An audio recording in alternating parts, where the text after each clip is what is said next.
E equals H new, this is the energy of a photon, ठीक है। और कोई पार्टिकल अगर एनर्जी में कन्वर्ट कर लें, पूरी तरह से पार्टिकल का डिस्ट्रॉय हो जाए, मास खत्म हो जाए, तो फिर एनर्जी कितनी रिलीज होगी, mc², है ना। तो फोटोन की एनर्जी, और जब फोटोन एब्जॉर्ब होगा, खत्म हो गया, मास खत्म हो गया उसका, तो दोनों को इक्वल किया, ये निकल कर आया P इक्वल्स mc, यानी momentum of photon equals h by new या h new by c, correct. ये तो आई बात किसके लिए, फोटोन के लिए, ये तो फोटोन की प्रॉपर्टी हो गई सीधे, ठीक है। एक और प्रॉपर्टी जो सिंपल सी बात है, एक और प्रॉपर्टी क्या, कि फोटोन का रेस्ट मास 0 है। फोटोन रोक दिया अगर आपने, तो अब वो पैकेट ऑफ एनर्जी नहीं रहा, अब वो फोटोन ही नहीं रहा, उस फोटोन का एग्जिस्टेंस ही खत्म हो गया। चाहे फोटोन कहीं भी जाकर के स्ट्राइक करे, कहीं भी अगर रिफ्लेक्ट नहीं हो रहा है, तो फोटोन का एग्जिस्टेंस खत्म हो जाता है। चाहे उसको इलेक्ट्रॉन एब्जॉर्ब कर ले या कुछ किसी और फिनोमिनन में वो पार्टिसिपेट कर ले, फोटोन अगर रुक गया तो खत्म हो गया, रुक गया तो मर गया, खत्म हो गया, अब वो फोटोन रहा ही नहीं, हम उसके बारे में कुछ भी नहीं कह सकते क्योंकि उसका एग्जिस्टेंस ही नहीं रहा अब, ठीक है।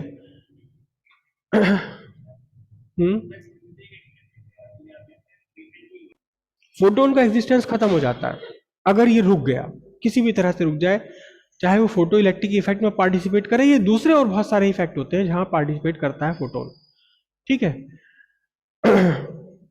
एक और प्रॉपर्टी है फोटोन की, कि फोटोन जब अपना मीडियम चेंज करता है, मीडियम चेंज करेगा, तो ये बात ध्यान रखना, फ्रीक्वेंसी चेंज नहीं होती, वेव लेंथ चेंज हो जाएगी, स्पीड चेंज हो जाएगी, लेकिन फ्रीक्वेंसी चेंज नहीं होगी। Frequency is the property of, frequency is the property of frequency is the property of source, whether it is light or sound or something anything, source की property है। मेरी sound है, अगर मैं ये माइक हटा दूं तो भी वही मेरी साउंड आपको पहचान में आएगी, और अगर माइक के थ्रू ये सारे इलेक्ट्रॉन प्रोसेस से होकर के निकल रही साउंड वो, तो भी मेरी साउंड है वो। रीजन कि वो जो फ्रीक्वेंसी है वो सोर्स की प्रॉपर्टी है, मीडियम की प्रॉपर्टी नहीं होती। Wavelength and speed are the properties of medium. तो जब फोटोन अपना किसी मीडियम में चेंज करता है, एक मीडियम से दूसरे मीडियम में जा रहा है फोटोन, फ्रीक्वेंसी ज्यों की त्यों बनी रहती है, और फ्रीक्वेंसी ज्यों की त्यों बनी हुई, तो इसका मतलब उसकी एनर्जी एनर्जी सेम रहेगी। बात ध्यान रखना ये बात, फोटोन एयर में चल रहा है, ग्लास में चला जाए या पानी में चला जाए, एनर्जी में इसका कोई चेंज नहीं आने वाला, because frequency remain same, H new. हाँ, वेवलेंथ बदल जाएगी। वेवलेंथ क्यों बदल जाएगी, क्योंकि स्पीड बदल गई, वहां जाकर के उसकी स्पीड बदल गई। तो एक्चुअली जब हम कहते हैं ना वेव लेंथ बदल जाएगी, तो फिर हम वेव प्रॉपर्टी की बात कर रहे हैं, लाइट की वेव प्रॉपर्टी की बात कर रहे हैं, ठीक है। अब यहां से निकल कर आया momentum of photon equals h by lambda या h nu by c, okay. तो अगर मेरे पास कोई पार्टिकल है, तो उस पार्टिकल की, या सिंपल सी कहें कि फोटोन, अगर एक फोटोन, क्योंकि एक वेव भी तो है, तो उस वेव की वेवलेंथ कितनी हो जाएगी फ्री स्पेस में, उस वेव की वेवलेंथ होगी P H upon P, Planck constant by momentum, Planck constant by momentum of particle. और यहीं से डी ब्रॉगली ने अपनी हाइपोथेसिस दी, बाद में वो प्रैक्टिकली प्रूव भी हो गया। डी ब्रॉगली ने सिंपल सा एक बात सोची कि ये हमारी नेचर बिल्कुल सिमेट्रिकल है। अगर फोटोन पार्टिकल की तरह बिहेव कर रहा है, फोटोन एक क्या है, एनर्जी, पैकेट ऑफ एनर्जी, जिसकी फ्रीक्वेंसी वेवलेंथ है। तो वेव अगर एक पार्टिकल की तरह बिहेव कर रही है, तो ये सर्टेन है कि पार्टिकल को भी वेव की तरह बिहेव करना चाहिए। पार्टिकल मतलब ये पार्टिकल, ये पेन है, ये पेन है, ये एक पार्टिकल है, लेकिन अगर ये मोशन में आ जाए तो इसको वेव की तरह भी बिहेव करना चाहिए। अगर चलती हुई वेव, एक वेव अगर पार्टिकल बन सकती है कहीं पर भी किसी भी फिनोमिनन में, तो फिर पार्टिकल भी तो कहीं ना कहीं वेव बने। ये सिंपल उनकी हाइपोथेसिस थी। बाद में जर्मन डेविसन, दो साइंटिस्ट थे, उन्होंने मिलकर के प्रैक्टिकल किया और प्रूव कर दिया कि हाँ वास्तव में इलेक्ट्रॉन, चलता हुआ इलेक्ट्रॉन वेव की तरह बिहेव करने लगता है, चलता हुआ इलेक्ट्रॉन वेव की तरह बिहेव करने लगता है, जबकि है वो पार्टिकल, रुका हुआ है या किसी दूसरे फिनोमिनन में है तो है पार्टिकल, वो परफेक्ट पार्टिकल है इलेक्ट्रॉन एक, लेकिन जब वो चल रहा है तो वेव की फॉर्म में बिहेव करने लगता है, वेव की तरह बिहेव करने लगता है। और फिर उन्होंने वेवलेंथ भी निकाली और उसको प्रैक्टिकली प्रूव भी करके दिखाया। लाइट के का एक फिनोमिनन ऐसा है जो लाइट के वेव नेचर को परफेक्टली प्रूव करता है, और वो फिनोमिनन है, वो बिहेवियर है जिसे हम कहते हैं इंटरफेरेंस। अभी हमने इंटरफेरेंस नहीं पढ़ा है ना, इंटरफेरेंस हमने अभी नहीं पढ़ा, तो थोड़ा सा हल्का सा आइडिया मैं आपको दे देता हूं। दो वेव एक ही मीडियम में चल रही हैं, अपने टारगेट पर पहुंचकर, जहां उन्हें कोई देखने वाला है, जहां कोई उन्हें सुनने वाला है, तो दोनों वेव बिल्कुल आइडेंटिकल एक जैसी हैं, तो दोनों वेव मिलकर डबल इफेक्ट क्रिएट करेंगी ना। है भाई, ये आपके दो कॉलम यहां रखे हुए हैं, अगर इसमें से एक कॉलम बंद हो जाए तो आपको फील हो जाएगा कि हाँ एक कॉलम आज काम नहीं कर रहा, आज साउंड कुछ हल्की है, क्योंकि दो कॉलम से आपके वेव पहुंच रही है। इंटरफेरेंस क्या है कि दो वेव एक जगह मिलती हैं तो एक दूसरे को सपोर्ट भी करती है और एक दूसरे को खत्म भी कर देती हैं। भाई आपने डबल स्लिट एक्सपेरिमेंट में क्या पढ़ा, जहां मैक्सिमा बन रहा है वहां दोनों वेव मिलकर एक दूसरे को सपोर्ट कर रही हैं, इंटेंसिटी बढ़ा दी, लेकिन जहां मिनिमा बन रहा है वहां तो दोनों वेव्स ने एक दूसरे को खत्म कर दिया। पार्टिकल कभी भी ये बिहेवियर शो नहीं करता। ऐसा नहीं हो सकता कि आपने एक ईंट उठाई, दो ईंट उठाई, सामने दीवार पे दे के मारी तो दोनों ईंट दीवार पे जाके भी लगे और दीवार पे कुछ पता ही ना चले दीवार को कोई ईंट, ना ना ना, पार्टिकल ऐसा नहीं करेगा। पार्टिकल तो अगर दो पार्टिकल एक साथ जाकर कहीं स्ट्राइक कर रहे हैं तो वो तो दुगना इफेक्ट देंगे, सपोर्ट ही करेंगे वो तो एक दूसरे को, एक दूसरे के इफेक्ट को खत्म नहीं कर सकते। तो वेव की प्रॉपर्टी है कि दो वेव एक दूसरे को मिलकर सपोर्ट भी कर सकती हैं और दोनों एक दूसरे को मिलकर के डिस्ट्रॉय भी कर देती हैं, खत्म भी कर देती हैं। समझ आई? तो अगर किसी पार्टिकल का वेव नेचर आपको प्रूव करना है, किसी पार्टिकल का वेव नेचर प्रूव करना है, तो क्या तरीका हो, पार्टिकल से इंटरफेरेंस करा लो। दो अलग अलग पार्टिकल्स हो या स्ट्रीम ऑफ पार्टिकल्स है, एक स्ट्रीम ये एक स्ट्रीम ये, दोनों जाकर के एक दूसरे को खत्म कर दे। मैक्सिमम बनना प्रूफ नहीं होगा, मिनिमम बन जाना, दोनों एक जगह जाएं और एक दूसरे को खत्म कर दें, तो इसका मतलब पार्टिकल कैसा बिहेव करने लगा, वेव की तरह बिहेव करने लगा। जर्मन डेविसन ने इसको प्रूव कर दिया था। तो डी ब्रॉगली ने कहा कि अगर कोई पार्टिकल मूव कर रहा है और पार्टिकल का मोमेंटम p है, तो नेसेसरीली ये पार्टिकल एक वेव की तरह बिहेव करेगा, और उस वेव की वेवलेंथ कितनी होगी, h/p, h Planck constant, p जो भी है पार्टिकल उसका मोमेंटम। ठीक है, अब सवाल ये पैदा हुआ, जो dual nature of wave, dual nature of particle की हम बात कर रहे हैं, वो यही तो है। डी ब्रॉगली ने ये तो कहा कि अगर वेव दो नेचर प्रूव शो कर रहा है, वेव की प्रॉपर्टी है दो नेचर प्रूव करना, कभी तो वो वेव है, वेव की तरह से बिहेव करता है इंटरफेरेंस में, डिफ्रैक्शन में, पोलराइजेशन में, और कभी वो पार्टिकल की तरह बिहेव करने लगता है। पार्टिकल की तरह बिहेव करने वाला एक आपके सिलेबस में है फोटो इलेक्ट्रिक इफेक्ट, एक और इफेक्ट होता है वो आपके सिलेबस में स्कोप के बाहर है, कॉम्पटन इफेक्ट। कॉम्पटन इफेक्ट में भी फोटोन पार्टिकल की तरह बिहेव करने लगता है। तो दोनों जगह, इन जगह पार्टिकल बिहेव कर रहा है, अगर वेव पार्टिकल की तरह बिहेव कर रही है तो पार्टिकल को वेव की तरह बिहेव करना चाहिए। पहले फोटो इलेक्ट्रिक इफेक्ट डिस्कवर हुआ, जब तक फोटो इलेक्ट्रिक इफेक्ट डिस्कवर हुआ है तब तक वेव का वेव नेचर ही जानते थे साइंटिस्ट सब, पूरे सारी दुनिया। Light is a wave, light is a wave, light is a wave, light is a wave, बस और कुछ नहीं है इससे आगे। फोटो इलेक्ट्रिक इफेक्ट का एक्सप्लेनेशन ही तब हो पाया जब आइंस्टीन ने कहा कि नहीं ये पार्टिकल है, वेव तो है, ये पार्टिकल भी है ये। उन्होंने अपनी इक्वेशन दी, उस इक्वेशन पर सारे ग्राफ एक्सप्लेन हो गए, और तब जाकर के ये बात स्टैब्लिश हुई कि वेव दो नेचर शो कर रहा है, dual nature of wave, dual nature of actually light, क्योंकि तब प्रैक्टिकल चल रहे थे सारे लाइट पर, तो डुअल नेचर ऑफ लाइट हो गया वो। फिर बाद में पता लगा कि इंफ्रारेड हो या कुछ, सब कुछ वो पार्टिकल की तरह बिहेव करने लगता है। तो डुअल नेचर स्टैब्लिश हुआ पहले किसका, वेव का, dual nature of wave, dual nature of light. Dual nature के बाद में फिर डी ब्रॉगली ने कहा कि अगर वेव पार्टिकल की तरह बिहेव कर रही है तो सीधी बात है कि हमें पता नहीं चल रहा उसका। डी ब्रॉगली ने कहा कि हमें पता नहीं चल रहा, हम ऑब्जर्व नहीं कर पा रहे, लेकिन पार्टिकल भी वेव की तरह मूव करेगा, वेव की तरह बिहेव करेगा, मूव करता हुआ पार्टिकल वेव की तरह बिहेव करेगा, और उसकी वेवलेंथ कितनी होगी, h by P, P is the momentum, P is the momentum. ठीक है, बात सबको समझ आ रही थी, लेकिन फिर भी उसका कोई प्रैक्टिकल प्रूफ नहीं था।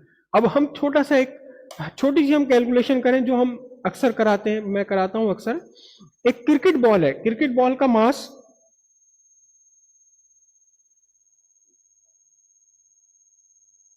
ऑफ क्रिकेट बॉल मुझे नहीं पता, मैं इसको 0.25 kg ले लेता हूं, 250 ग्राम से ऊपर की शायद नहीं होती होगी, हाँ ये इससे ऊपर की होती है, कुछ स्पेसिफिक मास होता है इसका, लेकिन मुझे नहीं पता क्या है। और जो मैक्सिमम स्पीड जिस पर फेंकी जा रही है आजकल ये, आ, वो शायद 150 किलोमीटर या कुछ है, मैंने इसको कन्वीनियंस के लिए 180 किलोमीटर पर आवर इसे लिया है, तो इसको मैं कन्वर्ट अगर करूं तो 50 मीटर्स पर सेकेंड। अब आपका momentum of ball, momentum of ball कितना निकल कर आएगा बोलो, mv 0.25 इंटू 50, कितना निकल कर बनेगा ये, मैं इसको छोड़ दे, कितना 1.25 है ना, किलोग्राम मीटर, चलो 12.5 ले लो, कोई ज्यादा फर्क नहीं पड़ेगा, 12.5 किलोग्राम पर मीटर पर सेकेंड। ठीक है, अब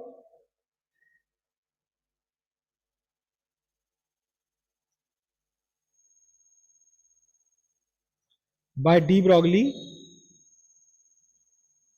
हाइपोथेसिस, वेवलेंथ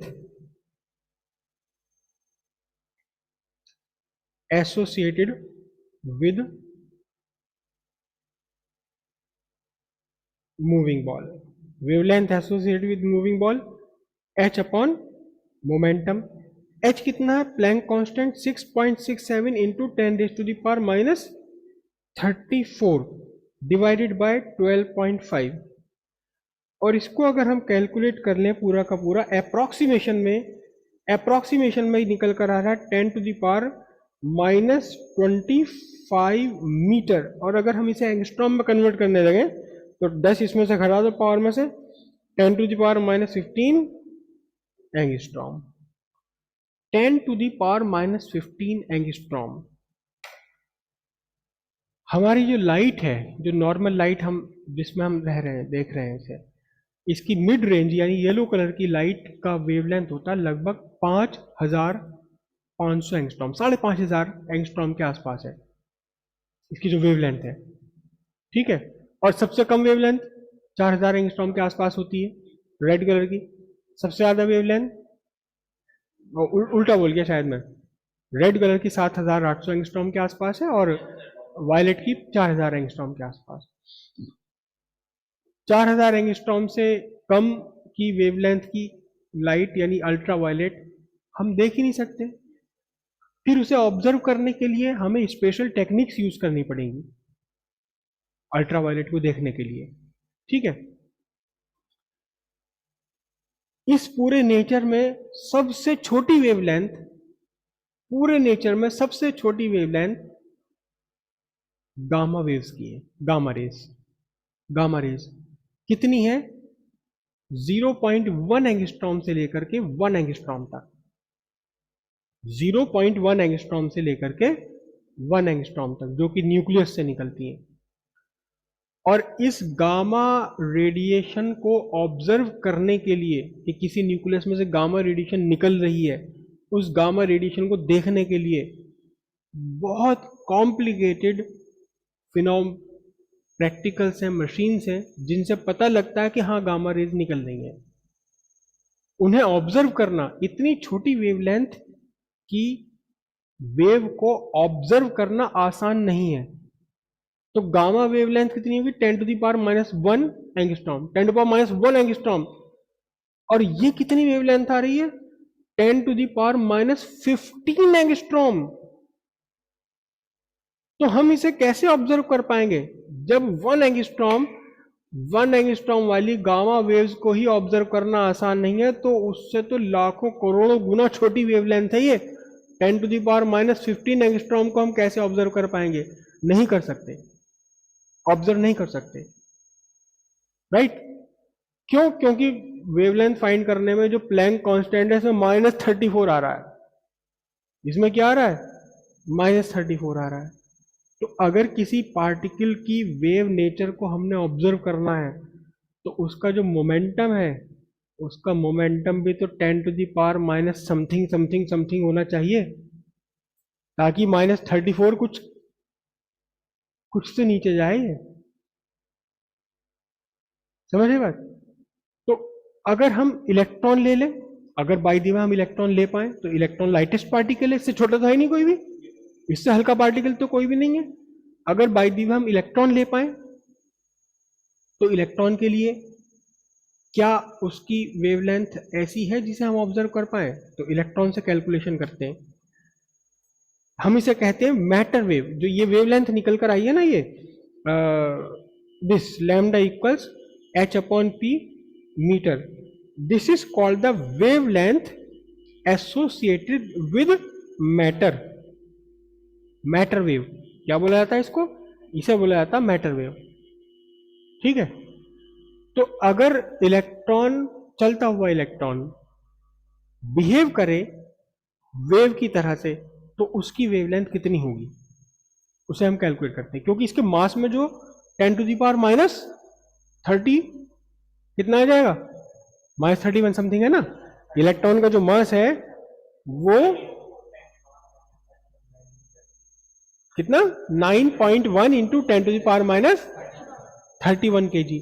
तो जब अपॉन में 31 होगा, -31, तो ऊपर का जो वो -34 है, काफी नीचे आ जाएगा। थोड़ा बहुत और जुगाड़ लगा लेंगे कुछ करने का, तो ये आ सकता है, इसकी वेवलेंथ आ सकती कहीं उसके आसपास जिस वेवलेंथ को हम ऑब्जर्व कर पाते हैं। ठीक है? तो अब हम फाइंड करते हैं मैं wavelength associated with moving electron. हम यहाँ इलेक्ट्रॉन का मास से हम यहाँ कैलकुलेट नहीं करेंगे, हम इसे किसी दूसरे फॉर्म में कन्वर्ट करेंगे। पहले समझ लीजिए हालांकि ये चीज़ें हम पहले भी कई बार हम कर चुके हैं, लेकिन फिर भी उसे एक बार फिर से दोहरा लेते हैं। ये एक कैपेसिटर, कैपेसिटर की प्लेट्स को आपने दे दी पॉजिटिव और नेगेटिव, तो यहाँ पॉजिटिव से नेगेटिव की तरफ, पॉजिटिव से नेगेटिव की तरफ क्या डेवलप हो गया? इस्टेब्लिश हो गया। डेवलप नहीं, हम इस्टेब्लिश हो गया। क्या इस्टेब्लिश हो गया? इलेक्ट्रिक फील्ड इस्टेब्लिश हो गया। ठीक है? अब यहाँ क्या किया हमने? यहाँ एक होल किया और एक इलेक्ट्रॉन को यहाँ इंसर्ट करा दिया, तो इलेक्ट्रॉन पर फोर्स लगी in the direction opposite to the electric field, और ये मूव किया। कितना डिस्टेंस मूव कर दिया? d डिस्टेंस ये मूव कर गया, और इन दोनों प्लेट्स के बीच का जो पोटेंशियल डिफरेंस है, वो पोटेंशियल डिफरेंस कितना है? v है। ठीक है? तो सीधी सीधी सी बात होती है क्या कि इलेक्ट्रॉन यहां से यहां तक आया, इसने कुछ काइनेटिक एनर्जी गेन कर ली। कितनी काइनेटिक एनर्जी गेन करेगी? सिंपल सा वर्क एनर्जी थ्योरम है, kinetic energy gained by electron falling in an electric field. Electric field में जो फॉल कर रहा है, it is kinetic energy is equals to what, work done by electric field, work done by electric field. तो kinetic energy कितनी होती है, half M V square is equals to work done by electric field कितना होता है, E into we. मैंने negative sign यहाँ छोड़ दिया, निगेटिव साइन छोड़ दिया क्योंकि हमें वर्क से मतलब है, वर्क का तो निगेटिव पॉजिटिव है ना। अब यहाँ देखना जरा ध्यान से, मैं इसको मास से ही मल्टीप्लाई कर दूं तो ये P square by 2m is equals to E V, और यहां से आपका मोमेंटम कितना हो जाएगा बोलो, 2m E V square root kilogram metre per second. This is the momentum of electron which is accelerated by a potential difference of v volt. This capital V is the voltage, accelerating voltage। जो capacitor की plates के बीच में जो potential difference लगाया गया, this is called accelerating potential. Here V is the accelerating potential, P is the momentum gain. Now the wavelength associated with electron, wavelength of moving electron will be h by p. How much? It is h by square root of 2m ev. Okay, अब यहां अगर आप देखें ध्यान से, h आपका Planck constant है, कितना है Planck constant, 6.67 into 10⁻⁻34। Numerical value लिख रहा हूं मैं। मास ऑफ इलेक्ट्रॉन कितना है, 9.1 इंटू 10⁻31, और चार्ज ऑफ इलेक्ट्रॉन कितना है, 1.6 इंटू 10⁻19। मजे आ गए।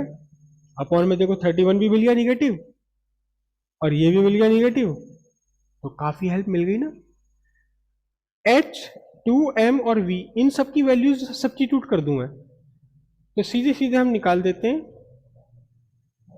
वेरिएबल इसमें कौन सा, देखो ध्यान से, केवल वोल्टेज ही तो वेरिएबल है। जिस वोल्ट से इसको एक्सेलरेट किया गया, तो ये निकल कर आएगा, सारी वैल्यूज हमने सब्स्टिट्यूट कर दी, तो निकल कर आता 12.27 divided by square root of v, और सीधे सीधे आंसर एंगस्ट्रॉम में। मतलब ये तो यहाँ से एक्चुअली निकल कर आएगा किसमें, मीटर में, लेकिन मैंने उसको मीटर को वेवलेंथ में बदल लिया, ये निकल कर आ गया 12.27 एंगस्ट्रॉम। ठीक है। अब सपोज आपने इस कैपेसिटर की प्लेट पर 100 वोल्ट का पोटेंशियल डिफरेंस लगाया है, 100 वोल्ट से आपने एक्सेलरेट किया है। ठीक है, if accelerating voltage equals 100 volt, 100 volt अगर ये है, तो लैम्डा इलेक्ट्रॉन कितना होगा, लगभग होगा ये 1.227 एंगस्ट्रॉम। अब ये वेवलेंथ उस रेंज में आ गई जिस रेंज की वेवलेंथ को हम पकड़ पाते हैं, मुश्किल से ही लेकिन पकड़ पाते हैं इस रेंज को। अगर किसी इलेक्ट्रॉन को एक्सेलरेट करा दिया जाए अप्रॉक्सीमेटली 100 वोल्ट से, तो फिर वो एक वेवलेंथ शो करने लगेगा। अगर नहीं 100 वोल्ट से कराया और वो अगर वेव की तरह बिहेव करे, अभी तो पता ही नहीं कि वो वेव की तरह बिहेव करेगा भी नहीं करेगा। इलेक्ट्रॉन को 100 वोल्ट से आपने एक्सेलरेट करा दिया, इलेक्ट्रॉन भागा हुआ जा रहा है फ्री स्पेस में, अभी हमें नहीं पता कि वेव की तरह बिहेव करेगा नहीं करेगा। अगर बाय द वे वो वेव की तरह बिहेव कर रहा है, तो उसकी वेवलेंथ कितनी होनी चाहिए, 1.227 एंगस्ट्रॉम के आसपास की होनी चाहिए। थोड़ा सा अगर एक्सेलरेटिंग वोल्टेज हम और कम कर दें, तो देखो डिनोमिनेटर कम कर दें तो थोड़ी वेवलेंथ और बढ़ जाएगी ना। थोड़ा सा वोल्टेज हम ज्यादा ले लें तो थोड़ी सी वेवलेंथ और कम हो जाएगी, 1 एंगस्ट्रॉम के आसपास आ जाएगी। जर्मन डेविसन ने एक्सपेरिमेंट किया और उन्होंने डिफरेंट वोल्टेज पर इलेक्ट्रॉन्स एक्सेलरेट कराया, इलेक्ट्रॉन्स को फिर डिफ्रैक्शन किया, वहां स्लिट बनाई उन्होंने। याद है आपको कि इंटरफेरेंस की एक कंडीशन क्या है, कि जो स्लिट की बीच का डिस्टेंस है ये of the order of wavelength होना चाहिए, है ना। अब इसकी तो वेवलेंथ 1 एंगस्ट्रॉम के आसपास निकल कर आ रही है, 1 एंगस्ट्रॉम की स्लिट कैसे बनाई जाएगी भाई 1 एंगस्ट्रॉम तो किसी माइक्रोस्कोप से भी नहीं दिखाई देगा, कैसे स्लिट ही कैसे बना लेंगे। तो उन्होंने निकिल लिया, कैलकुलेट करा कि निकिल के एटम्स के बीच का जो डिस्टेंस है वो उतना ही है जितनी प्रोबेबल वेवलेंथ आने वाली है किसकी, इलेक्ट्रॉन की। तो निकिल क्रिस्टल को उन्होंने डिफ्रैक्शन ग्रेटिंग की तरह से यूज किया, इलेक्ट्रॉन बीम ली, इलेक्ट्रॉन बीम का डिफ्रैक्शन कराया, और फिर उन्होंने देखा कि हाँ ये भी मैक्सिमा और मिनिमा शो करता है। ऐसा हो रहा है कि दो इलेक्ट्रॉन एक साथ जाकर के इंटेंसिटी इंक्रीज कर रहे हैं, और कहीं दूसरी जगह दो इलेक्ट्रॉन एक साथ पहुंच रहे हैं, इलेक्ट्रॉन स्ट्रीम से एक साथ पहुंच रही है, और वह खत्म हो गया, इफेक्ट खत्म हो गया उनका दोनों का। तो उस बात से फिर पक्का, ये तो हमारी थ्योरेटिकल निकल कर आई है 1.227, सब कुछ करके अगर प्रैक्टिकली भी निकल कर आ जाए तभी तो प्रूव होगा, समझ रहे हो। 100 वोल्ट पर आपने इलेक्ट्रॉन को एक्सीलरेट कर लिया, इसकी प्रोबेबल वेवलेंथ कितनी निकल कर आई, 1.227 एंगस्ट्रॉम। ये थ्योरेटिकल है, याद रखिएगा। कोई भी लॉ, कोई भी हाइपोथेसिस तब तक इस्टेब्लिश नहीं होता है। एक्चुअली हाइपोथेसिस रहती है लॉ की फॉर्म में, वो तब इस्टेब्लिश होता है जब वही रिजल्ट प्रैक्टिकली आ जाए, किसी प्रैक्टिकल में वो और ऐसा नहीं कि एक बार आ गया तो बल्ले बल्ले ठीक है हो गया ना, बार बार आना चाहिए। जिसने करा है उससे तो आ ही गया, दूसरा करे तो भी वो रिजल्ट आना चाहिए। तो जर्मन डेविसन ने एक्सपेरिमेंट किया, और वही जो यंग्स डबल स्लिट एक्सपेरिमेंट है उसमें फ्रिंज विड्थ और वो सब कैलकुलेट करने के बाद प्रैक्टिकली निकाला। तो प्रैक्टिकली भी और इस डी ब्रॉगली हाइपोथेसिस से भी, दोनों ही से लगभग लगभग एक जैसी वेवलेंथ निकल कर आती, 0.92 समथिंग आ रही थी वो, कुछ मुझे पक्का याद नहीं है, नहीं 1.67 एंगस्ट्रॉम निकल कर आ रही थी। उसमें एक्सीलरेटिंग वोल्टेज रखे थे उन्होंने 54 वोल्ट, 51.67 एंगस्ट्रॉम निकल कर आई। और जब ये प्रैक्टिकली बात प्रैक्टिकल सफल हो गया, तब ये बात स्टैब्लिश हो गई कि न सिर्फ वेव पार्टिकल की तरह बिहेव करती हैं, और पार्टिकल भी बिहेव करता है, किसकी तरह से बिहेव करता है, वेव की तरह से बिहेव करता है, समझे बात।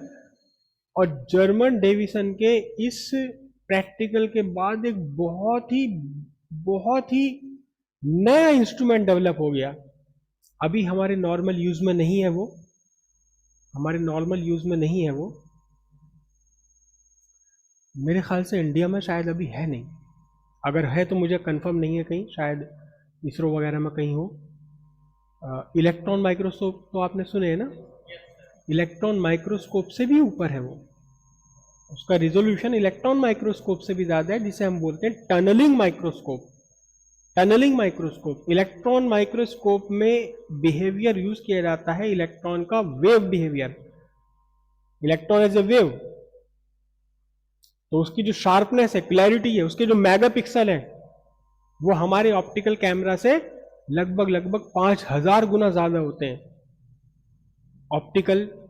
ऑप्टिकल माइक्रोस्कोप का जितना मैक्सिमम रिजोल्यूशन हो सकता है, उससे 5000 गुना ज्यादा होता है किसका, इलेक्ट्रॉन माइक्रोस्कोप का। क्योंकि वहां नॉर्मल लाइट को यूज ना करके इलेक्ट्रॉन बीम की यूज कर लेते हैं, जिसकी वेवलेंथ कितनी है, अप्रोक्सीमेटली 1 एंगस्ट्रॉम, और लाइट की वेवलेंथ कितनी है, 5000 एंगस्ट्रॉम। तो अपना भी 5000 गुना हो गया नहीं। लेकिन टनलिंग माइक्रोस्कोप में इलेक्ट्रॉन के दोनों बिहेवियर यूज किए जाते हैं, पार्टिकल बिहेवियर भी और वेव बिहेवियर भी। और कॉम्प्लिकेट चीज है, इन दोनों बिहेवियर के बीच में एक टनल बनाई जाती है मैट्रिक्स मैट्रिक्स का चौथा पार्ट आने लगा, आ गया शायद, रिलीज हो गया। तो वो मैट्रिक्स है बिल्कुल के, जो है पता नहीं ये है भी या नहीं है, और जो नहीं है पता नहीं वो कहाँ है, वो कैसा है। तो वो पार्टिकल नेचर और वेव नेचर के बीच में एक टनल बना ली जाती है। अब वो कैसे बनाई जाती है, वो बहुत एक कॉम्प्लिकेटेड फिनोमिनन है। और उस माइक्रोस्कोप की रिजोल्यूशन है कि इवन लार्ज साइज के एटम्स तक भी उससे दिखाई दे जाते हैं। मेटल्स के जो लार्ज है, टंगस्टन वगैरह, उनके एटम तक भी दिखाई दे जाते हैं उससे। और इस टनलिंग माइक्रोस्कोप का एक और जगह यूज हो रहा है, वो अभी यूज नहीं हो रहा, हो जाएगा आगे फ्यूचर में, शायद आपकी लाइफ में हो जाए, मेरी लाइफ में तो नहीं हो पाएगा, आसान नहीं है। मेमोरी के लिए, मेमोरी के लिए जो मेमोरी चिप आज आपकी 2 GB 4 GB 8 GB 16 GB 32 GB 64 GB होती है, पता टनलिंग माइक्रोस्कोप से जब ये बनेगी और रीड होगी तो इनकी मेमोरी कितनी होगी, पूरे एंटायर वर्ल्ड की इंफॉर्मेशन आपकी एक चिप में आ जाएगी। चाहे वो मूवीज है, ये है, वो है, कुछ भी है, वो एक छोटी सी चिप आप यूज करते हैं इस टाइम माइक्रोचिप, वो सफिशिएंट रहेगी पूरे वर्ल्ड का एंटायर डाटा स्टोर करने के लिए, पूरे वर्ल्ड का एंटायर डाटा स्टोर करने के लिए, जब ये टनलिंग माइक्रोस्कोप यूज होने लगेगा उसके अंदर। मतलब ऑलमोस्ट ऑलमोस्ट वो अनलिमिटेड उसकी रहेगी। क्यों? क्योंकि वहां जो इंफॉर्मेशन है, वहां इंफॉर्मेशन एटॉमिक लेवल पर होगी, एटॉमिक लेवल पर होगी। मतलब उस टनलिंग माइक्रोस्कोप से आप एक एक एटम को उठा करके दूसरी जगह लगा सकते हैं, उठा भी लेती है वो टनलिंग माइक्रोस्कोप। जो नॉर्मल माइक्रोस्कोप केवल दिखाती है, लेकिन टनलिंग माइक्रोस्कोप आप ये सरफेस है, ये एटम्स है, यहां से एक एटम उठा करके यहां लगा देगी, दूसरा एटम उठा के यहां लगा देगी। तो वो जब एटम्स की फॉर्म में इंफॉर्मेशन जाएगी तो अनलिमिटेड इंफॉर्मेशन बन जाएगी उसकी।